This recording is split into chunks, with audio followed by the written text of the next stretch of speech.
listen to the word real eyes. You can finally see it with your real eyes. There's no more masks. You get to see it for what it is. And it's like, oh, that's so brilliant. If you are the creator of all that is, you don't know what separation feels like. You don't know what heartbreak feels like. You would have to split off and create extensions of itself or fractals where each and every one of us like neurons in the mind of source itself. When you're standing in the center, you have choice. This is the balance point. People often think that balance means static. But if you even think of a balancing scale, the center point may be kind of static, but everything else is moving around it. So to be balanced is to be able to hold your center while things change around you. I recently came to this full realization. The person who would give me this awakening moment, I was like jolted awake into another level where I went, oh my gosh, I can't believe I didn't see that until this experience happened. They wore their masks so well that while we were playing the parts, I couldn't even see through it. That's how well they did. It's like when you go to the movie and you're so absorbed in the movie and you're crying along with the characters and you're yelling at the screen, telling the people what to do. They're playing their roles so well that you forget for a minute that you're watching a movie, that that's not real.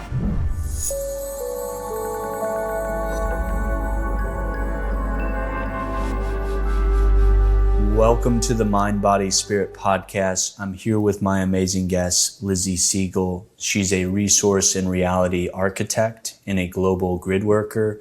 I'm so happy to have you on. We had a conversation last week. It was only 15 minutes and there was so much packed into that. I could only imagine what an hour conversation with you is going to be like. So thank you for being on the show. Thank you so much for having me. It's really a delight to be here. It is part of my highest joy and expression to speak and to share with really anybody who crosses my path. So thank you for having me. Absolutely. And let's get into like your awakening journey. I think I saw on one of your videos that were you homeless in the past and you moved out of that homelessness into likely beautiful abundance, grid working, like your soul and your spirit's like true expression. So I'm wondering like if you want to take us through that journey, because that sounds like you really went to kind of lower depths of that homelessness. And I could only imagine what that's like in getting out of that. Thank you for asking. Yeah, so I experienced homelessness for a little blip of time when I was a young adolescent teenager. I don't remember the exact age.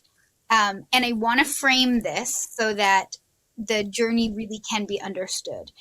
When I was younger, I had both my parents, grew up in a house, had kind of like the classic perfect looking family type thing. And it was really, really beautiful. And my parents, they chose not to stay together when I was later on in life. And it was a very challenging period of time. And it was a very messy divorce that they went through. And that impacted us greatly. And I say us, meaning my family. And there was a lot of collateral damage in that process. The resources being one of those things, especially our home. And so my mom, my sister, and I, for some time, were homeless. And thankfully, we did have some friends who were able to take us in after a bit and give us a place to stay. But this homelessness bit was quite a challenge because when you're in that formative stage and you have an identity that like you've embodied, you've built, you know who you are, and then all of a sudden it seems like everything's ripped out from underneath you and you need to recalibrate with everything you thought you knew. Then there's this period of not knowing what to do with all those emotions. And for me, I was trying to be like the strong one and the one who would have put on a happy face and make sure everything and everybody else was fine. And this was quite a challenge because it looked really good on the surface, even though everything felt like it was crumbling inside.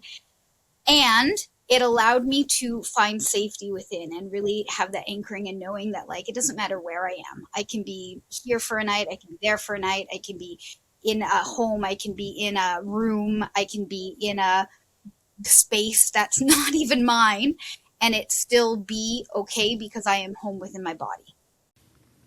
Absolutely. Wow. Yeah. That, and then I want to take us, the viewers, through the journey of you get out of that homelessness, you see these larger lessons. You see, I'm at home just being myself. I'm at home following my mission, my purpose, my reason for being. And that could just simply you just being you and you just holding the frequency. So, is there any lessons that, or knowledge or wisdom that you would like to pass on to others as to how you can transition to the parts of our life that we see as, I don't like this. That's what I want to avoid. Most people would want to avoid homelessness. They want to avoid the heartbreaks. But what lesson is within those things, and what can we take out of that moving forward on our journey of knowing more of ourselves? Thank you for that. So I want to zoom in and zoom out. I'm going to kind of do this scopic view. When we're really in our human experience, like if you were talking to that adolescent version of me who is sitting crying, not having any idea of what to do, I was very zoomed in on the human experience and angry and upset and just what's going to happen because I didn't know in that moment. Then I was able to have this more zoomed out perspective and go, okay, well, I can't do anything right now about what's happening, but I do know that this is for my highest and greatest good. And why did I know that at such a young age? Probably just because of being raised, and thankfully being raised in a family where faith was important, where we always knew that God, source, universe, whatever you want to call it, there's a higher orchestration, there's a higher power that is guiding this. And so there was this ability for me to, while I'm not crying and in the human experience, zoom out and go, okay, I have no idea why this is happening, but there must be something good in this. And I had the perspective because I had a college fund and then I didn't have a college fund all of a sudden. And I didn't actually know about that. And so when I heard about that, I was like, okay, well, I didn't know it existed until just now, and it still technically doesn't exist. So it doesn't make a difference for me. But what I do know is I've got all these skills. I've got all of these abilities. I've got all of these talents. And I'm really good at certain things like writing, like speaking, like sharing my story. So what if I just take all of that and use it to my advantage?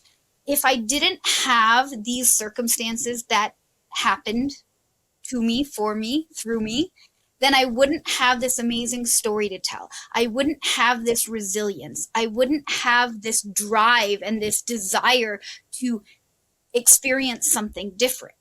So I was able to take those messy bits and truly allow myself to share that and also not have a lot of shame about it. And it's so interesting because I think for a long time I really did have a lot of shame about being homeless. Like I didn't tell friends in high school and things like that. I did eventually, but not until people got close to me. And I hid it for a really long time because I was like, I felt a lot of shame that we didn't have all the things I had when I was younger or that everybody else I perceived that they had. But when I was able to start sharing this story and say, hey, look, I need some help. This is where I'm at. This is what I desire. Who wants to help make this dream come true? There were so many people who wanted to step up, whether that be people who were offering grants or bursaries through schools or colleges or whatever avenue I could get them through. There were people who were like, hey, we've got these programs that you can be involved in. Come be here. There were so many different components. And so I think that when we have these deep, dark experiences, what it really is an opportunity to expand love. Because so often I know in my journey, I've thought that it's a bad thing to ask for something or want something or to need something that I can't somehow procure for myself. But it's actually one of the greatest gifts we can give others to be of service to us. Just like we want to help other people, of course, other people want to help us. It doesn't mean everybody wants to help everybody else, but if you have a gift, it's meant to be given. If you need something, it's available to you. So that experience really allowed me to know that, and it allows me to continue to know this in life. It also sparked this divine remembrance of wanting to travel the world.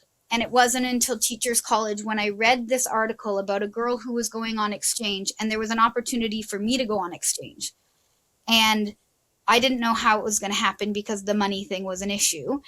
But in this article, the girl wrote, one day when I'm going to go to Italy, or I think she was going to Italy, and her teacher said, not when, if. Not if, when. One day when you go, then you will be able to see it manifest. And so I started changing my language. I didn't say if I get to go on this exchange. I said when I get to go on this exchange. And it was the power of this language and learning things from other people that really helped me anchor into what we say matters. It crafts our entire reality. And it's not just like the words that come out of our mouth, but it's the belief that we have. And so that belief shift that I had when I read that article, coupled with my faith, allowed me to really transform this part of my life.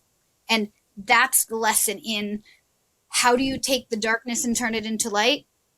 Simply by paying attention to at least one little bit of gold that you can find in there.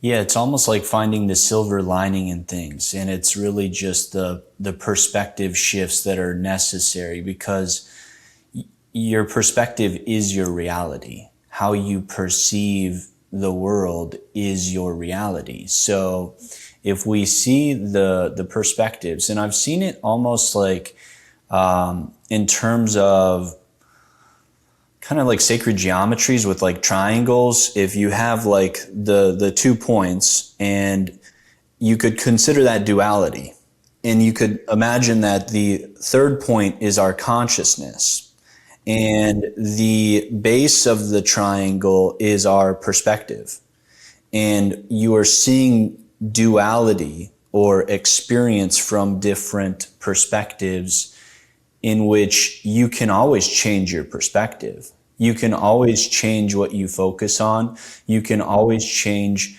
what lessons you're getting out of something. So it sounds like we're almost turning the proverbial like lead into gold. And the lead Yeah. is our darkness. It's our trauma. It's the things that we say, that's bad. And you say, I don't want any of that. Like, I don't want to experience that. But in that lead, in that darkness, in that shadow, unintegrated aspects of ourself is gold. It's the love, it's the light, it's the wisdom, it's the truth, it's the freedom that we could embody with each and every breath, with each and every thought, with each and every intention, with each and everything that we do. And it's that shift in perspective that is necessary for you to embody a higher perspective. So I'm wondering, how can you teach people that? Is it simply, hey, just change your perspective? Is there a process to that you could kind of lay out that would really help simplify it for people? Because I know a lot of people, they're struggling with different things, and that perspective shift could really dramatically transform their life. Yeah. This is such an important topic and moment. What you're speaking about is not just emotional alchemy, but it's true transformational alchemy of the self, the experience. And when to make it the most simple, we'll go back to that example you gave of sacred geometry because it's epic. And I like to think of it similarly but different because people mostly experience things on a dualistic plane. So if we can take that triangle, which is 180 degrees, if basic math, Mhm. any triangle is 180 degrees, and Mhm. we open up the triangle. So if you were to like peel down the sides of a triangle, then you'd have a straight line. So we still have the 2 points of a straight line of each uh, Mhm. vortex of the triangle, and then we have the other point that's in the center. So we have 180 degrees straight now. Each point, there's the two endpoints and a center point is the points of the triangle, but flattened out. When you stand in that center point, you are in the power of the paradox. And you can look to one side and see, oh, this is bad. Oh, this is wrong. Oh, something's undesirable. Or you can look to the other end and go, oh, this is amazing. This is great. This is epic. When you're standing in the center, you have choice. It is the center point. This is the balance point. And I think people often think that balance means static. But if you even think of a balancing scale, the center point may be kind of static, but everything else is moving around it. And so to be balanced is to be able to hold your center while things change around you. And when you're in the power of the paradox, you can look to one side or look to the other, and you get to choose the direction that you prefer. The remembrance here is knowing that we always have a choice. Even when we think we don't have a choice, it's a choice to choose that thought. And it takes radical responsibility in a very loving and compassionate way to say, oh, yeah, I'm just choosing the option that I don't prefer. How silly of me. I'm human. That's kind of what I've been conditioned to do. Okay, now can I recognize it and go in the opposite direction? Because with that straight line, if you have doubt in something, you're putting your energy and your focus on something you don't prefer. You're doubting it. If you have trust in something, you're focusing on the direction that you do prefer. You're looking in the direction of what is possible and available. But even when you doubt something, you have trust in that doubt. So you're choosing where to place your trust. And it is always an option. Where do we place our trust? Where do we place our faith? Where do we place our knowingness? Do we place it in the direction we do prefer or the direction we don't prefer? So as simple as it is, and people love to complicate things. You could complicate this as much as you like, or you could make it be that simple and say, ooh, I get to choose. I'm going to pause in the center, take a breath and go, do I prefer this experience? Yes? Okay, good. Keep going in the direction you prefer. No? Okay. Turn it around. What would you prefer instead? And it doesn't mean go from one extreme to the next. It means just a little bit differently. What do you prefer? Make it neutral. And when you get there, then you can start increasing the energy and making it even a more positive experience. But it really does start with a choice, that awareness piece, and then choosing in the direction you prefer. It almost reminds me of that like balance point is being the neutral observer of your experience. And the further away you get from the middle of duality of whatever topic you're talking about is the further you are away from the truth. And Yeah. as you come back to balance or the neutral perspective, you're transcending duality in a way. Mm-hmm. It's really if you say, let's say the darkness. I want to avoid the darkness and I want to hold on to the light. And it's kind of what a lot of the spiritual community is caught in is that, okay, let's just focus purely on the light. Or the people that are on the opposite spectrum, they see all this darkness. Hey, why are you guys avoiding this? Why are you focusing on the light? Mm-hmm. It's finding that balance where you experience the darkness, you feel it for what it is. What's it trying to teach us? What are the lessons? Where can we grow here? Where can we change our behavior so we can show up as that highest version of ourselves? And it's going past resistance of the darkness by saying, I don't want that, so I'm going to avoid it. So you get into this avoidance behavior. But if you actually truly feel things and you just say, hey, this is a part of experience itself. This is a part of creation. And who am I to judge a part of creation? Because I mean, I judge myself every single day, and like, we classify things as good and bad. But what if it's really, it just is. It's just an experience, and we give meaning to it. So if that's how you see it, I think in order for us to move past the darkness, we have to fully integrate the darkness within us, which is not to say, oh, that's not a part of who I am. It's, can I sit with the darkness without reacting to it? Can I sit with the darkness without being triggered? And if you're getting triggered, it's really just showing something within you that is unhealed, that is unintegrated. It's the shadow aspects of ourselves. So if you're sitting here and you're thinking, Donald Trump's crazy and the government's going wild, this is just a system that is playing out, that it's just coming to light. All of the darkness is coming to light. All of these things have been going on. So whatever thing you talk about, it's really, you're bringing the light, and you could think of light as information or wisdom or truth. And it's shining that light of consciousness, our focus, our awareness, to transform everything. And everything is continually moving. Like you were saying, is once you get to that balance point, there's always movement.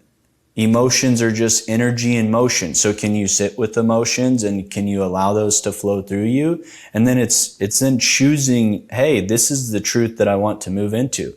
I want to build communities. I want to have conscious conversations with people like Lizzie here.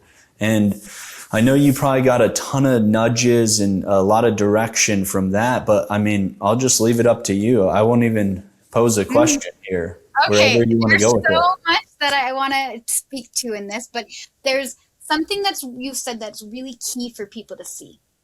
And let's stick with this triangular, all that is, and flatline analogy. All truths are true because everything, everyone, everywhere, every when is part of existence. Everything that exists now always exists. It's just happening at the same time in the same place from a different perspective. So bear with me for a moment and really try to visualize this in your mind, draw it on paper, whatever it may be. If everything exists here and now, that's a single point in time. That is pure conscious awareness, that is pure awareness. Now, I'm going to go a little bit from a yogic perspective here.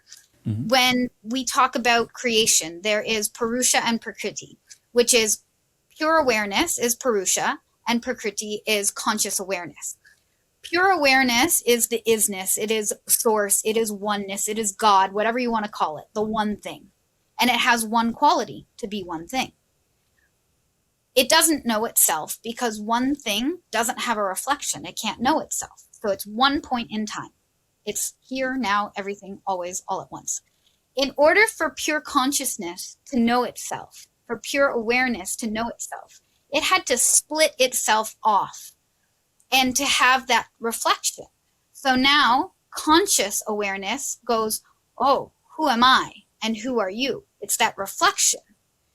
In order for there to be that point and the split into conscious awareness, we don't just now have 2 points. We actually have 3 different things because we have the isness, we have that which split itself off, and we have everything in between, the all.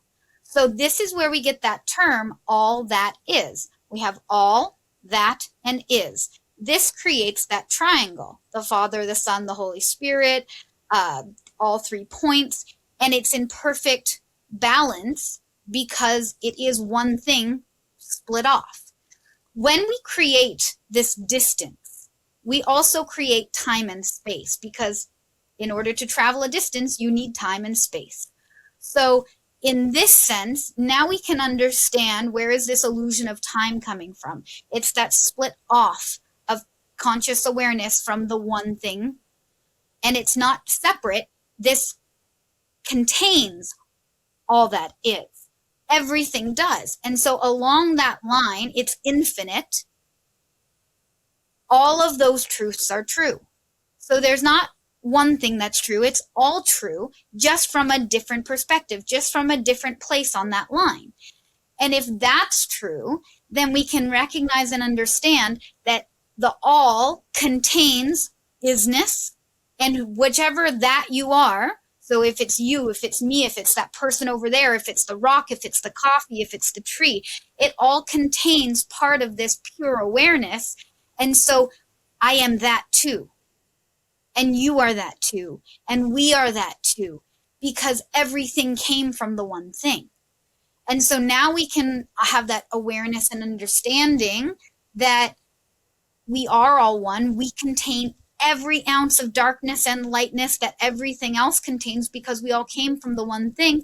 And while we have preferences, if we can turn our judgment into an understanding that we simply have preferences based on where we are on this full spectrum human experience of darkness and lightness, then we can actually stop judging so much and start recognizing the divinity of our preference and choosing what makes the most sense for us, for our people around us. Well, we can't really choose for them, but we can gather with the people around us. And we can have a lot more compassion, a lot more awareness, a lot more love and light, because we don't try to get rid of the darkness. We simply go, oh, we illuminate you. We get to see you too. And hey, you're welcome here. Wow. Yeah, that's a profound way of stating that. I haven't really heard it that way, but it really does make a lot of sense. It's almost like if you are the creator of all that is, you don't know what separation feels like. You don't know what heartbreak feels like. You don't know what violence feels like. And you would have to split off and create extensions of itself, or fractals of source, where each and every one of us, you could almost think of us like neurons in the mind of source itself. We're each like individual, maybe atoms or particles, or I like the neuron idea. And it's like each and every one of us is expressing ourselves in different ways, shapes, and forms, and we're learning more about creation itself. And by learning more about creation itself, Source then knows itself. It gets to experience itself through the individuated expressions of consciousness through our conscious awareness. And that's like the beauty of it, is because we are Source. We are, I don't want to say exactly that, we're connected to Source, and we're not Source itself, but we are a divine fractal of Source, just like you said. We are fractals.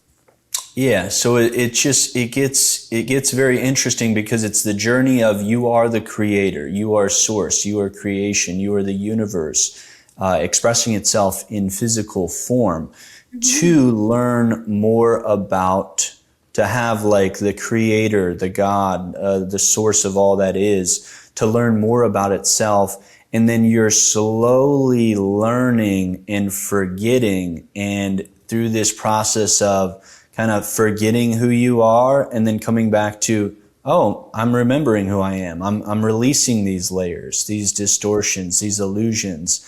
I'm not the one that needs to perform. I don't need to work right now. Like, I could just rest. And in these expectations that we place upon us. And imagine an individual operating in Source consciousness in our here and now. Like that being would see all as divine. It wouldn't see the violence and say that's bad. It would just say that's an expression of consciousness itself. And I would say, if you fight it and you resist it, you create more of it. And it brings up the concept of, if you wish to elevate the consciousness on this planet, you create a counter force to that. you create a counter force which actually lowers the state of consciousness, because your intentions are always creating a counterforce. So when you raise your frequency, you're always creating a counterforce to lower your frequency, which just makes energetic hygiene much more necessary as you start to raise up into, let's say, avatar level consciousness and beyond. And it's an interesting journey, but I'm wondering your particular techniques of what people could maybe do on a regular basis to protect their energetic field, or just to be in that highest state of consciousness. So then they have more clarity. They're more free and empowered to do and be who they truly are, and really to align with their soul purpose, their mission, and all that entails. In order to answer this, I want to kind of come at it from the perspective where whatever you believe to be true, so it will be. So if you believe that you need protection, you're going to create an experience that you need protection from. If you believe that you need to fight against something, you're going to create an enemy that you need to fight against. If you believe that you are divinely guided and supported and everything is happening for you and through you, so you will create that. I love to think about this grand cosmos as a play, and we are all wearing masks on a stage of life, and we're playing this beautiful epic saga out for the fun of it. And I recently came to this like full realization, and I love English language. Just listen to the word real eyes. You can finally see it with your real eyes. There's no more masks. You get to see it for what it is. And it's like, oh, that's so brilliant. So I recently went through an experience where in the human, I was like, I feel wronged. I feel like somebody did something bad to me. I feel like that didn't go according to how I would have liked it to be. And I went through the very human experience, cried about it, I had my little moment. And then a day or two later, I laughed so much because I was like, dang, that person played their role so well. They wore that mask so beautifully. And I had like a zoom out soul moment where I'm like, we agreed to come here to have this interaction. This person volunteered to be the bad guy, to be the enemy, to be the person who would give me this awakening moment. And it was one that I was like jolted awake into another level where I went, oh my gosh, I can't believe I didn't see that until this experience happened. And when I saw that it happened and I chose to exit the loop, because it was also a pattern in my life that literally played out way too many times. And so when I got to exit it, I was like, oh my gosh, they wore their masks so well that while we were playing the parts, I couldn't even see through it. That's how well they did. It's like when you go to the movie and you're so absorbed in the movie and you're crying along with the characters and you're yelling at the screen, telling the people what to do. They're playing their roles so well that you forget for a minute that you're watching a movie, that that's not real. The game of life, this play of life is the same. We're wearing different masks and we're having these experiences for the awakening of all of us. Some people might be further along the path. Some people might be new to this. It doesn't really matter where you are, though. We all came to experience this together, and we agreed from the soul level before we got here to have these experiences, to go into the game together, to help each other evolve and rise. And so if we can see that everybody's just wearing a mask, and they're wearing their masks so well that we don't even notice, but when we do notice, or when we think somebody's wronged us, we can actually just go, wait a minute, how actually did this person help me learn a soul lesson? How actually did this person let me evolve? How did they let me see an aspect of myself? How did I see an aspect of them? What role did I play to help them? because the whole point of relationship is to know thyself. That's the whole point of why Source split itself off, is to know thyself. So all relationships, if they're doing what they're really intended to do, which is to help the individuals know themselves, then they're doing their part. It's not me to make you happy, you to make me happy. It's for me to know myself more, for you to know yourself more, and to be in more harmony and completion of the whole by removing a layer, not adding another layer on. And we remove the masks, we see the true essence, we know more and more of who we are, what we came here to be through this clarification process of what we prefer, what we don't prefer, who we are not. Yeah, and I think one of the masks that a lot of people wear is I need to continue to heal myself. And like how do people get out of that endless healing loop? Because I mean, I clear my energy field on a pretty regular basis, but at times I can just merge with the field of all that is, not have any issues, not have any problems, because you're just merging into nothingness and everything. And I mean, that's like your higher level expression. And then imagine going into each and every moment as that version of yourself where you're just the neutral observer, witnessing experience. You're the director, you're the playwright. It's like you're the characters, you're the main character. Hopefully you're playing the main character energy and not like some backup stunt artist or anything like that. But any thoughts on that? Yeah. So each person, you're the main character of your own life.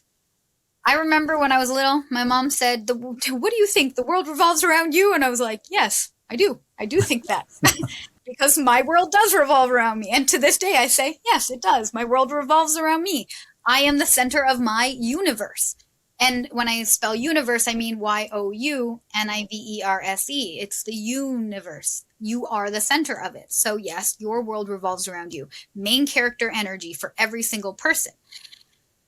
We can exit the healing loop, and this is what I guide people through. I have an experience that takes people through this journey, that we exit the healing loop by simply remembering who we are, that we were never broken to begin with. We never needed to be fixed. There was nothing wrong with us in the first place. This is conditioning. This is the illusion of separation. And that illusion of the first separation, the original wound was separation, that we think that there is something we are not. And if we can remember that we already are whole, it will really help us. And in those moments that we can't remember that we're already whole and that there's nothing wrong with us, can we have toys in the toy chest? And you could call them tools in your tool belt, toys in the toy chest. Can you have practices that return you to your home? That is that space in your heart, that awareness of the self. Because if you can have a thought and if you can have a feeling, you are not that thought or that feeling because you have it.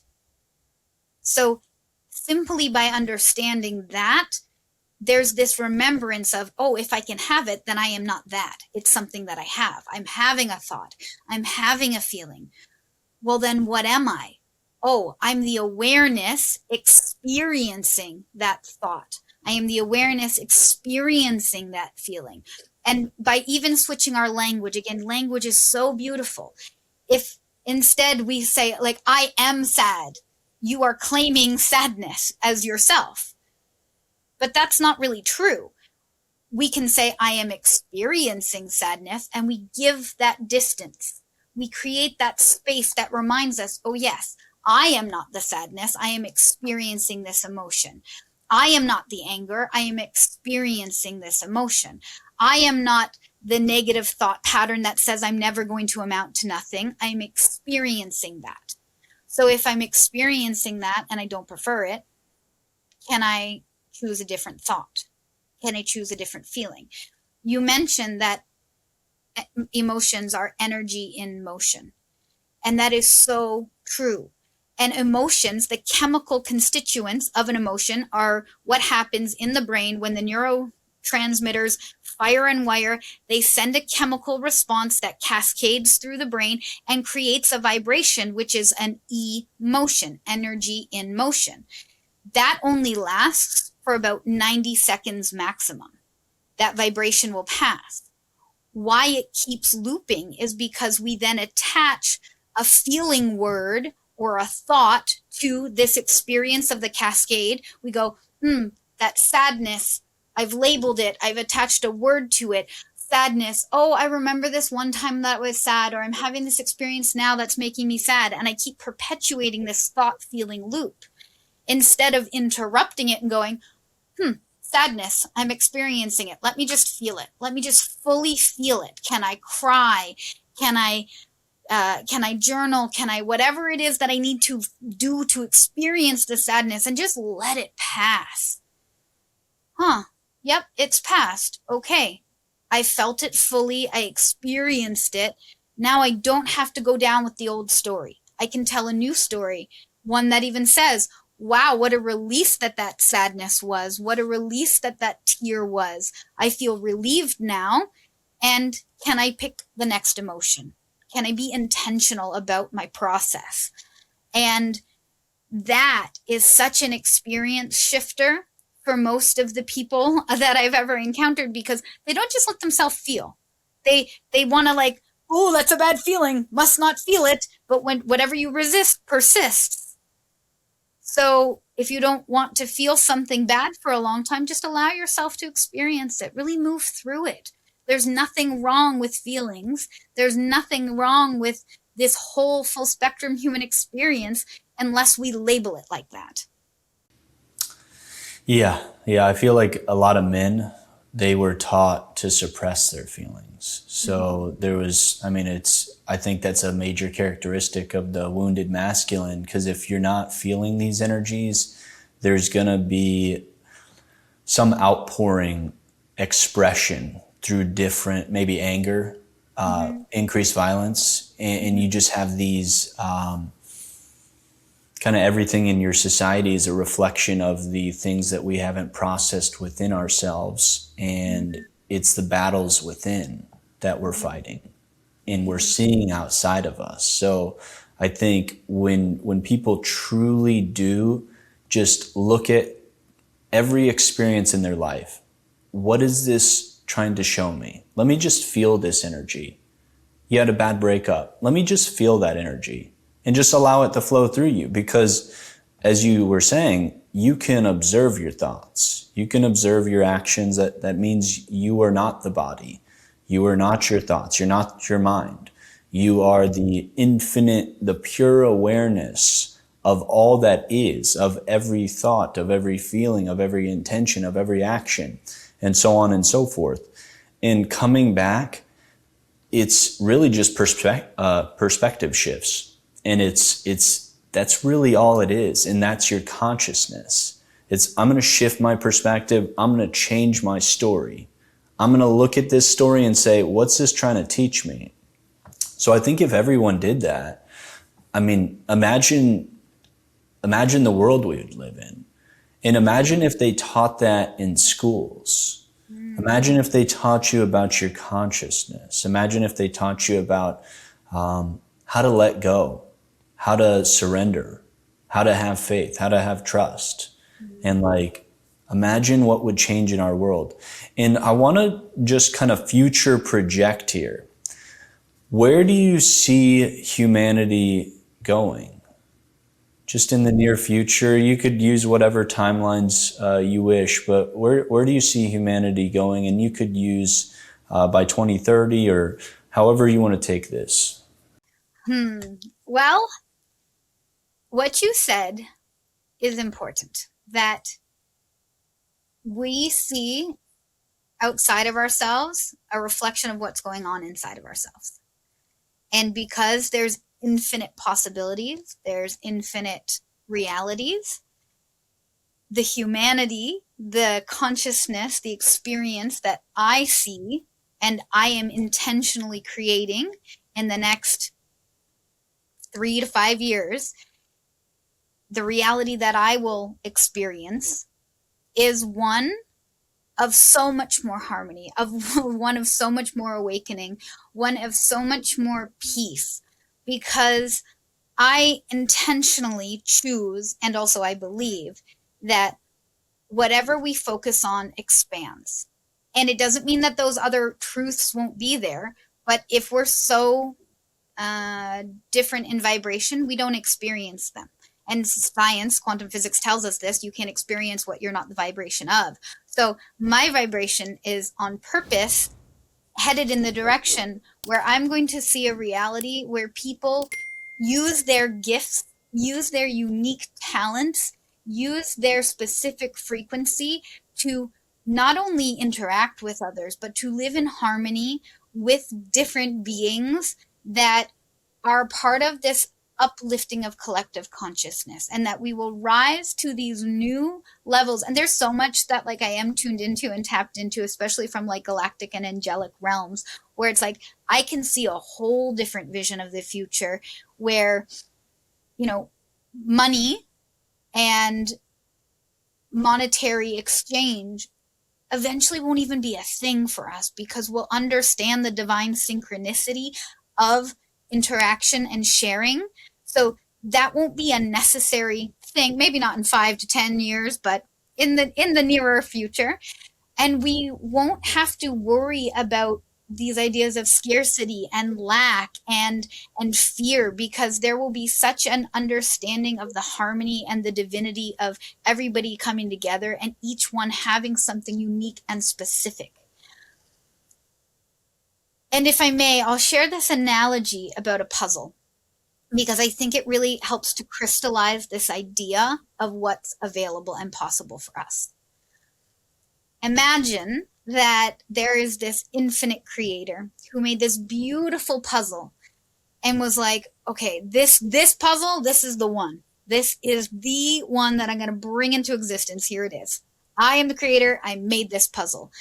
And they put all the pieces together.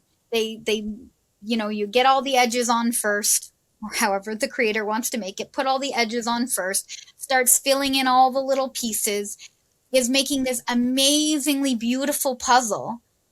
And there's one little piece sitting outside. And this puzzle piece is going, no, I don't belong in this puzzle. I'm not special enough. My gifts aren't necessary. My edges are weird. I have this little divot in me. The picture on me, it doesn't look like the rest. And the whole puzzle pieces, every little piece in there, plus the creator are like, yo, you got to get in here. We need you. We've got to make this picture complete. And this one piece is, no, but I'm not special enough. Who am I to bring my part to this puzzle? And the creator standing up above going, I got it almost all made, just you. I need you in here. And all the other pieces are like, all the edges, we're all done. We're waiting for you. All the pieces around are like, we might fall, we might not hold together if you don't get into this puzzle. It is your divine, beautiful little piece of the puzzle that all of creation needs to be totally whole and complete. And when that, if this universe, the creator, the source, could pick up that little puzzle piece and turn it around and go, see, look, we need you in there. Can't you, that part right there, can you just jump in? And then that piece could see, oh, that's exactly my shape. Oh, that's exactly my picture on the puzzle. Oh, that's exactly for me. You do need me. Okay. And they can fit into that puzzle. Now the whole picture is totally complete and in harmony, fully supported. It's structurally sound, and everybody's cheering and having the best time because they're all connected to the pieces they need to be connected to. That little piece in the middle is now connected and holding up the rest of the puzzle. And everybody is using their unique gifts, their little divots, their little cracky parts of the puzzle to be exactly unique as they are. This is what it's like. And if we can imagine a world in which we are celebrated and we are hyped up and we are knowing that we were specifically chosen for our role and it's beautiful, then there can be so much more ease and flow. And everybody will get to be exactly how they are, how they want to be, and express themselves in the most beautiful fashion. It's amazing to think of it like that, like individual puzzle pieces, and because we all fit in somewhere, and just Mm-hmm. being ourself is how we fit into that puzzle piece. It's not Mm-hmm. necessarily how much you accomplish or really what you do. It's just who you are, and Mm-hmm. it's can I show up as the empowered version of myself? Can I show up grateful and humble and authentic and truthful? And all of these kind of archetypes, they're really just things we embody. And I'm wondering, how can we tap into our unique individual puzzle piece? Is it really just tapping into the heart center, what brings me joy, or is there more to it than that? Hmm. Joy is one of the ultimate answers, yes. And I I believe that it requires some stillness, some quiet time, some being okay with being alone with the self, or if it's not totally alone, because that can be very uncomfortable for some people, being held in space by somebody else who you trust, who you um, know will hold you there in that space while you explore the depths of who you are. um, it takes a lot of self-reflection and honesty, but it's not out there. We can see it from out there because the mirrorverse that we live in, it's always showing us our subconscious limiting beliefs. It's always reflecting back to us the things we hold to be true and the things that we're wanting to push past based on, ooh, I like that versus, I don't like that. And so you can use your outer world to go, there are things that I don't prefer, there are things that I do prefer. Let me go inward now and really get quiet, be still. And there's an expression in the Bible, I believe, that it says, be still and know that I am God. When you tune in, you can connect with source and you can be still in that moment and actually ask for guidance. What is my highest path? Show me my highest expression of self. Show me one way that I can be all of who I am. There's a meditative process that we can go into. Using our breath is the best, easiest, freest way to do it. Fun fact, I used to teach little kids. I used to be a school teacher, and I taught PE to young children. And at the beginning of every single class, we would do breath work and meditation from the time they were 3 years old, because it's so important to learn how to sit still. It's so important to learn how to close your eyes and go inward and feel your heart. So, just like I would with a little kid, I would say, can you just sit down and breathe? Can you just put your hands on your heart and connect with yourself and be there? Ask for guidance and notice what comes up. When we do this with practice, because sometimes it will come the first time you do it, sure, other times it may not. But if you practice and you continue to go through this journey and this process of being still, asking for guidance, tuning into your breath and your heart, then yes, the answers will be revealed. It's not out there. Out there is a reflection of what's going on in here. So, what do you really want? And can you allow yourself to actually be honest and answer that without shame, blame, or judgment? But ask, what do you really want? What is your heart's desire? What would bring you the most joy? And then dare to dream it. That imagination allows you, again, English language, I, Magi Nation. I am the magician of my world. You get to create worlds with what you imagine. Yeah, that's another beautiful expression right there that I'm definitely gonna have to keep in my book of things I say on a daily basis, because it's again the power of words. It's the power of going into the stillness, going into the within the stillness is the infinite awareness of all that is. So if you're really diving deep into that stillness, you're not taking on the noise of the external world of, hey, you should be this, you should be that. You know, here's how you achieve success.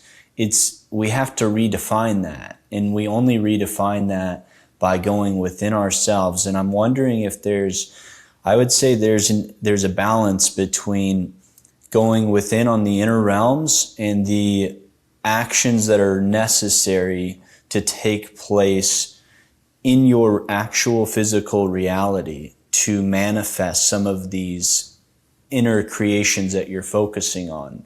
Is there an ideal kind of balance that you could see with, hey, you know, I need to visualize this, and maybe I just surrender to that, and then I just allow myself to be, and shifting from a state of doing, like I need to do this, to a state of being, and then can I be in that highest state of consciousness? And perhaps it's just, maybe you start your day with, I'm going to focus on my breath. I'm going to focus on a meditation. I'm going to connect to source. I'm going to connect to Mother Gaia's heart, Mother Earth. And I'm just going to be connected with my energetic pillar to all that is. And I'm just going to be in a state of being. Is there any way that you see how we could best accomplish like a good balance between the inner realms and the outer realms? Yeah. So I love to be simple and I love to play. And I think one of the things that people can really benefit from is clearing energy first before a practice where they want to manifest something. Because if you really get it, we're already manifesting. We are perfect manifestors. If we weren't perfect manifestors, we literally wouldn't be here. Because to make manifest means to bring from the intangible ideation into physical form. So we're already doing it. So we can actually take a sigh of relief and go, whew, I'm great at it already. Perfect. Now, can we get intentional about what we're manifesting? And this is where most people are not. They're just going about life, doing things the way they were conditioned. And even when it comes to meditation, a lot of people will sit down and try to meditate and try to bring about and try to attract the thing they want. And even in that language, they're trying so hard. They're not actually doing it. Because trying and doing are a very different frequency. Doing and having are a very different frequency. Having and being are a very different frequency. And words really matter. So we want to be in the state in order to be able to attract what we desire. Before meditation, it can be a very good practice to shake it out, write it out, really speak out whatever that negative perception is that you have, or the thing that you think is in your way, to name your limitation, to bring awareness to it, and to see it for what it is. Because if we go into a meditation and we really want to manifest something, but there's that limiting belief that keeps looping, or that this can't be for me, and it keeps looping, now you're spending 15 to 20 minutes focused on that instead of the thing that you actually want. So writing down, getting out your limiting beliefs, saying what's coming up, that yucky stuff, you're not going to attract that simply by acknowledging it. In fact, you'll actually clear it out of the way so you can focus on what you do want. So I would say, speak it out, write it out, shake it out, do something to move the energy, then sit down. And again, I go back to being a yogi. We practice yoga, asanas, the movement, the postures, so that we can sit in meditation. That's why you do yoga first and then you meditate, because we're moving the energy. So move the energy, then sit down. And even before you sit down, write your intention or speak your intention. What is it now that you actually would like to attract, call in, visualize, imagine, whatever it may be? And breathe into that. You can do proper pranayamas, which are different breathing techniques. There's many on the internet. There's so many that you can learn. You can take breathwork courses. You can work with a coach.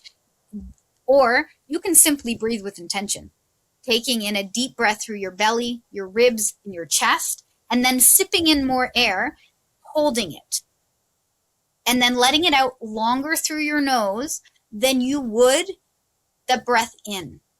When you do this, you instantly signal to the parasympathetic nervous system that you are safe. Because if you were running away from a lion, tiger, or a bear, you would not have time to breathe in some more and hold it, and then take your time to breathe it out. You'd be, so we can,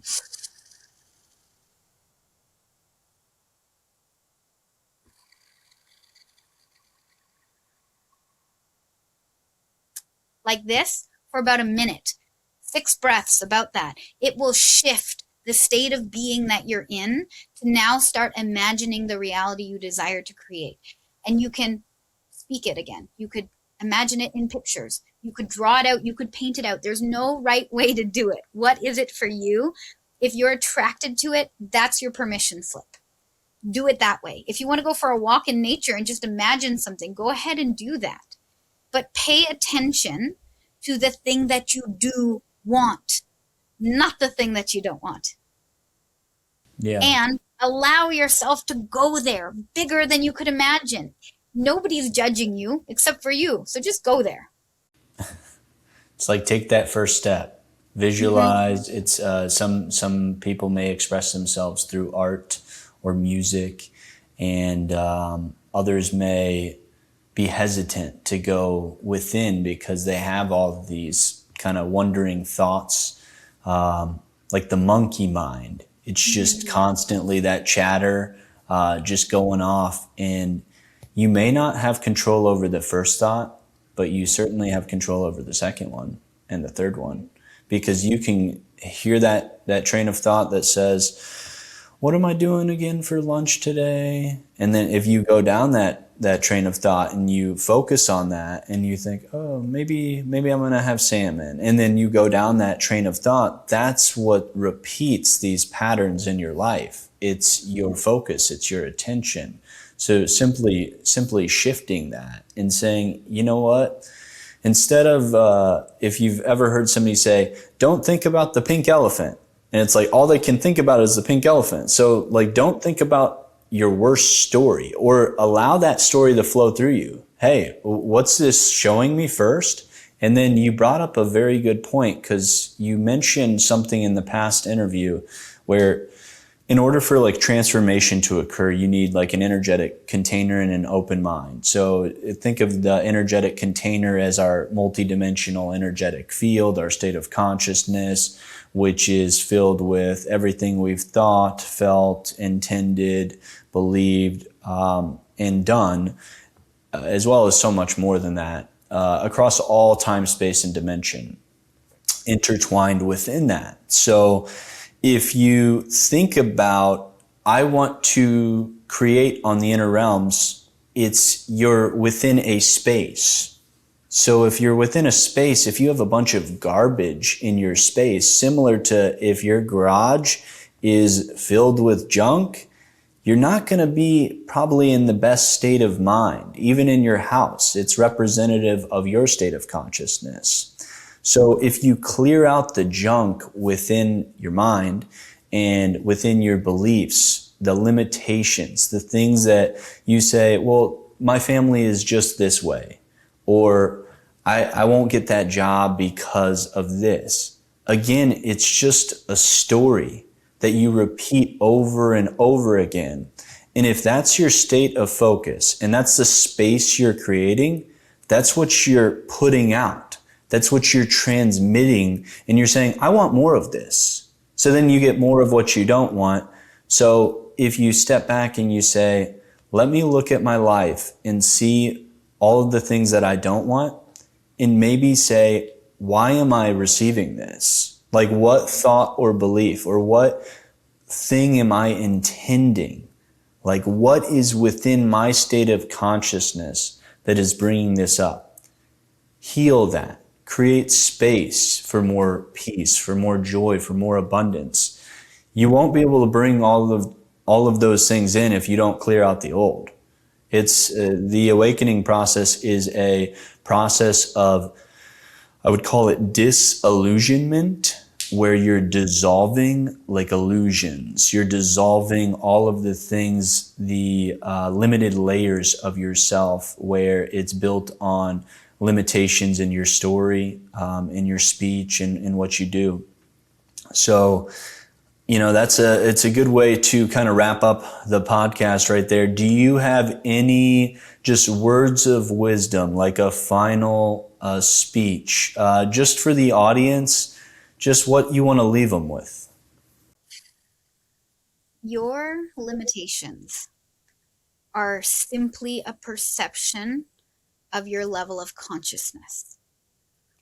And when you can understand that the limitations are actually the edges of your consciousness right now, you actually get to transform them and transcend them by noticing that limitation, bringing the awareness to it, seeing what you believe is true about it, and then recognizing that you've just been keeping yourself in this container of that limitation.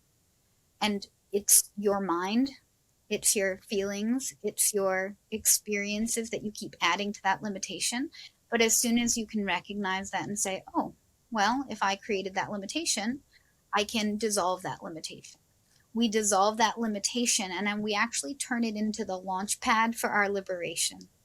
It gets to be that point that we go, oh, well, if this is what I perceive to be true, that's the limit, well, now it's going to be the platform, the launch pad from which I go from here to the next level, and I'm free. But we can only be as free as we allow ourselves to be, and it's a choice. So use your limitations to show you where you're not free already, and then move beyond that perceived limitation into your most liberated, expanded, beautiful expression of yourself. And remember that we came here to do this together. Help is always available to you, and it's always given to you. Are you available to receive it? Are you open to receive it? Are you willing to say, yes, I would actually love some help, and then let that help come in? Because it's a gift somebody else gets to give you, and you get to receive, and you're giving them the gift of being able to help you. I'll leave you with just a little cute thing to remember. This life is not a solo journey, an SOLO journey. It's a soul, oh, there you are journey. As we remember, and recollect the members of our soul tribe, our soul family together, and we go on this joyful journey together to know thyself through relationship. What a beautiful way to finish the podcast right there. That was so amazing. Where can people find you? On like website, social media, any platforms? Yes, my website is my name, www.lizziesiegel.com. I'm on social media on Instagram at Lizzie Namaste Plant Based, and I have my podcast that's a little bit quiet right now, but it's Heart's Home with Lizzie. You can also find me on YouTube at Heart's Home with Lizzie, and you can leave a message and I will respond to you in any way, shape, or form. Absolutely. And I will include all of those links in the website, in the podcast description. And we are so excited to have people on like you that are providing the wisdom in the container and the openness of the audience coming in and receiving all of this. And we really send this out to all aligned souls on this beautiful walk of life and remembering thyself. So thank you so much. I appreciate your time and your energy. Even though time is just an illusion, your energy is always here. And we love the essence of that energy and the authenticity and the truth and the freedom and the empowerment in each and every word you speak. So thank you so much for being on the podcast. Thank you so much for having me. It's been a huge blessing and honor. Absolutely. Well, leave a comment below. What was your favorite part of the episode? And we look forward to connecting with everyone soon. So thank you so much.